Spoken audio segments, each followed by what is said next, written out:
Merhaba arkadaşlar, sevgili ve değerli izleyiciler, kanalımıza hoş geldiniz. Bugün sizlere Uzanak Babanın ve Sinan Ünsal'ın muhteşem görüntülerle karşınızdayız.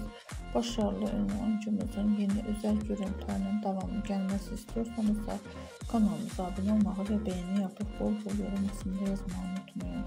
Hoşça kalın arkadaşlar, bizden bu kadar.